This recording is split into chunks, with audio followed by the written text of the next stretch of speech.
Setiap kebaikan anak Adam tidak akan mendapat nilai di sisi Allah sebelum dimulai dengan membaca Bismillahirrahmanirrahim. Dengan nama Allah yang Maha Pengasih, tak pilih kasih, penyayang tiada berbilang. Mulai damai hati. Nah, kemudian di kantor umumnya saya memberikan bimbingan kepada saudara-saudara kita. Mbok di kantor tuh ada sajadah. Gitu. Pan kalau kita mau berbuat macam-macam lihat sajadah pan malu. Kan?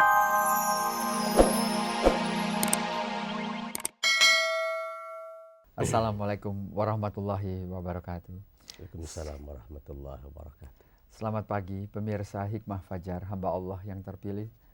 Mudah-mudahan Allah Subhanahu wa taala pada pagi hari ini selalu menyirami kita dengan berkah dan rahmatnya. Amin, amin ya Allah. Salam dan salawat kita sampaikan kepada junjungan kita Nabi besar Muhammad sallallahu alaihi wasallam. Pagi hari ini saya ditemani oleh Bapak Dr. Andes Haji Anwar Sanusi. Assalamualaikum warahmatullahi wabarakatuh. Waalaikumsalam warahmatullahi wabarakatuh. Apa kabar Kang? Alhamdulillah, alhamdulillah baik. Pak Anwar Sanusi ini adalah Direktur Lembaga Pengkajian dan Pengembangan Dakwah Islamiyah, suatu lembaga yang pada suatu kali kelak nanti akan kita tanyai kira-kira apa lembaga itu.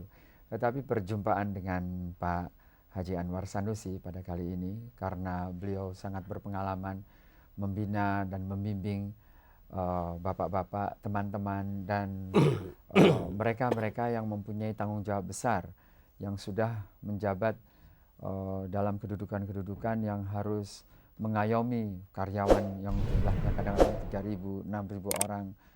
Nah, tentunya pembinaan Islam atau pembinaan agama kepada mereka yang sudah mempunyai jabatan ini agak berbeda dengan membina agama kepada ibu-ibu ataupun kepada remaja, pelajar dan mahasiswa.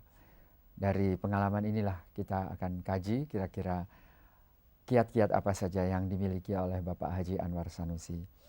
Pak Anwar Sanusi, saya ingin bertanya, menurut Bapak pertama kali apa yang perlu diberikan kepada bapak-bapak dan maaf tidak hanya bapak-bapak saja tapi ibu-ibu juga yang sudah mempunyai tanggung jawab pekerjaan yang begitu beratnya, terutama di kota-kota besar maupun di kota-kota kecil yang sekarang ini sedang maju dan berkembang, Pak.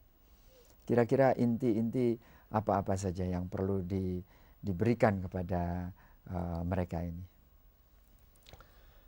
Pak Arif,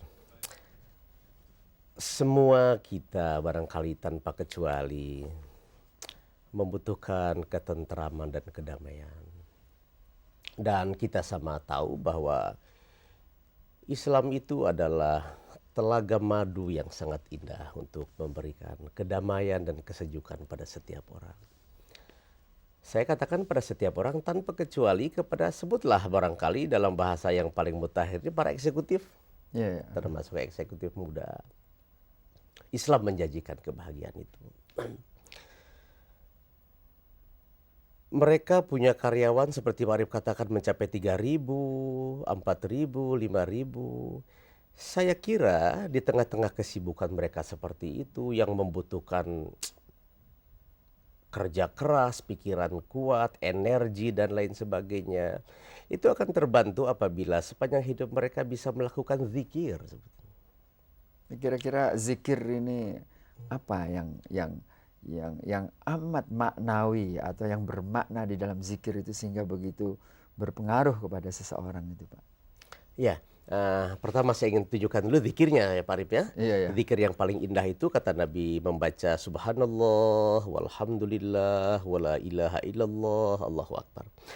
Kalau hati kita senantiasa tergerak dan kemudian dekat kepada pencipta, maha pencipta kita, pertama kita tidak mungkin melakukan perbuatan-perbuatan yang melanggar aturannya.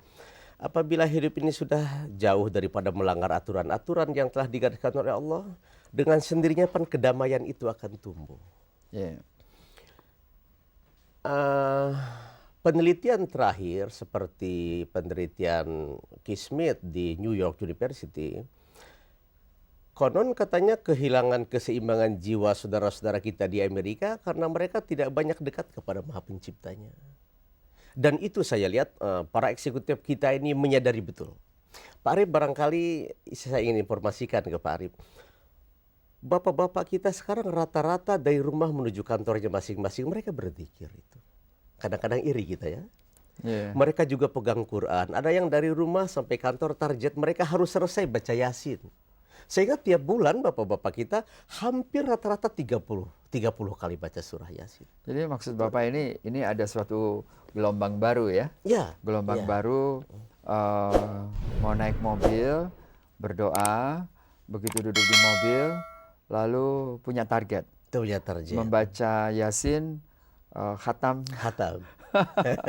Jadi sampai di kantor itu sudah selesai ya. Lalu luar biasa. Luar biasa. Dan saya kira begini Pak Arif ya, kita barangkali kita kan suka naik bus ya. Yeah. Kalau kita sedang bergantungan di bus penuh sesak orang, kemudian kita menarik napas membaca Subhanallah, walhamdulillah, wala ilaha illallah, Allahu akbar. Rasanya bus tuh kok lapang betul gitu kan. Yang naik bus tuh kok rasanya tidak sesesak itu gitu.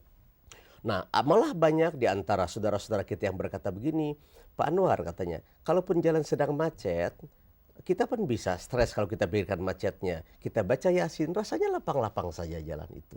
Iya. Itu pun indah sekali, Pak Arif. Indah sekali itu.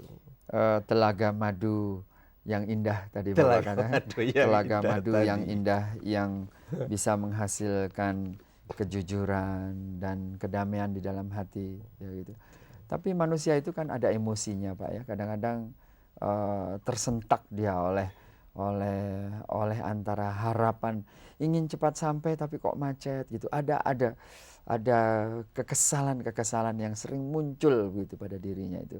Yeah. Ini apa yang Bapak ajarkan kepada mereka-mereka yang mempunyai jabatan yang keras tadi, kalau kita mulai dari awal berangkat membaca Yasin, atau mungkin memasang kaset ya Pak ya, mendengarkan ayat suci Al-Quran, atau ada yang berzikir juga demikian.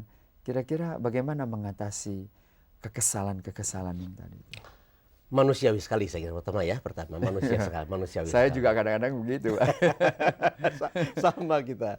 Kalau menghadapi kemacetan itu rasanya kok. Tapi itu kan problem kota-kota besar, Pak Arif, kota besar. Jawabannya Pak Arif sudah menjawab tadi itu. Gimana Pak? Rata-rata saudara-saudara kita karena tahu jalan-jalan di kota besar ini macet, mereka sekarang kalau dulu kan trennya punya kaset-kaset itu mesti kaset-kaset yang melakukan lagu-lagu nyaris, saya barangkali agak kasar bicaranya, seperti trompet setan ya. Istilah Haji Oma Irama trompet setan barangkali. Sekarang pan tidak. Mereka sekarang berjalan tuh pegang kaset bimbo. Lagu-lagu kasidah modern, lagu-lagu siapa ini ibu kita yang wanita ini yang banyak sekali melantunkan lagu-lagu yang indah nih, macam Ibu Neno Warisman sekarang. Sehingga sepanjang jalan saudara-saudara kita tuh mendengarkan lantunan lagu-lagu itu, ya kemacetan sudah tentu tidak terasa lagi. Malah kadang-kadang kok lagu kasetnya belum habis kok malah sudah sampai ya. Luar biasa. Itu suatu dinamika di dalam kehidupan. Nah, sekarang kalau sudah sampai di kantor nih, apa nasihat Bapak? Kalau sudah sampai di meja kantor, apa terus mengambil map, terus langsung tanda tangan, terus menganalisa yang paling bagus apa dulu yang harus dikerjakan? Iya. Islam mengajarkan ketentraman abadi itu. Pertama sudah tentu baca Bismillah. Kalau kita ngaji di pesantren dulu tuh begini Pak Arif ya. Ada hadis, kullu amrin dzibalin la yubda'u fiha bi bismillahirrahmanirrahim. Setiap kebaikan anak Adam itu tidak akan mendapat nilai. Kalau pakai bahasa sekarang nilai barangkali ya. Bahasa di kampung kita pahala. Di Pak Arif juga pahala barangkali ya. Pahala. Kalau bahasa kampus kredit. Kredit. Atau bahasa bangga akan mendapatkan nilai kredit. Setiap kebaikan anak Adam tidak akan mendapat nilai di sisi Allah sebelum dimulai dengan membaca Bismillahirrahmanirrahim. Dengan nama Allah yang Maha Pengasih, tak pilih kasih, penyayang tiada berbilang. Mulai damai hati. Nah, kemudian di kantor umumnya saya memberikan bimbingan kepada saudara-saudara kita.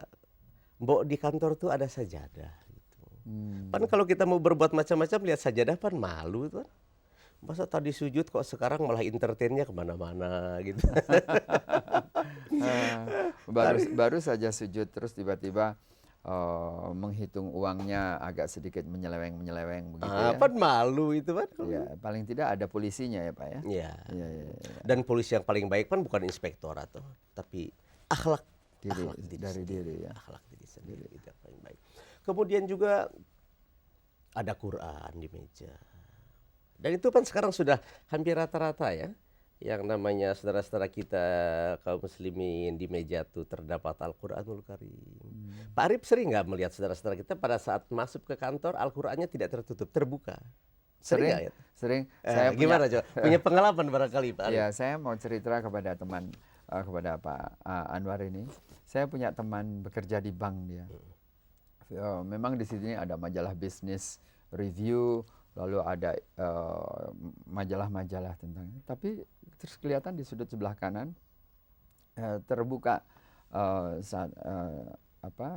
Al-Quran, dan saya sempat melihat yang terbuka itu surat Az-Zumar yang terakhir, yang menceritakan tentang bahwa orang itu berbondong-bondong akan dikirim ke, ada yang ke surga, ada yang ke neraka gitu. Terus ya saya mengkomentari baru selesai baca Al-Quran. Terus dia mengatakan, aduh, ini saya takut mudah-mudahan saya digolongkan kepada mereka yang masuk surga.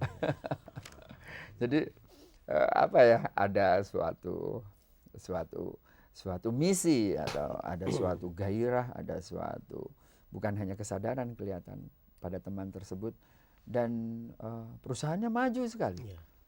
Maju sekali.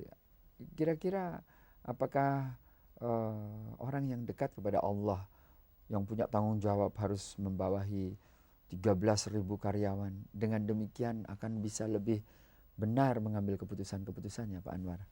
Hampir bisa dipastikan, sebab orang-orang yang dekat kepada Allah sudah tentu sebelum memutuskan sesuatu, mereka pun meminta dulu, mengadu kepada Maha Pencipta ini. Mengadu kepada Maha Pencipta ini. Dan dari sudut manajemen memang setiap keputusan pun tidak boleh diambil secara emosional. Kita harus mengadu kepada, mencari ketentraman. Dan dalam agama kita ketentraman hak hakiki itu ya mengadu kepada Allah. Saya kira kalau sudah hatinya tenang, tentram, damai, sejuk, indah, mempesona gitu ya, mengambil keputusan, itu kan sudah sekian puluh % sudah bisa dijamin, itu sudah bisa jamin kebaikan. Insya Allah.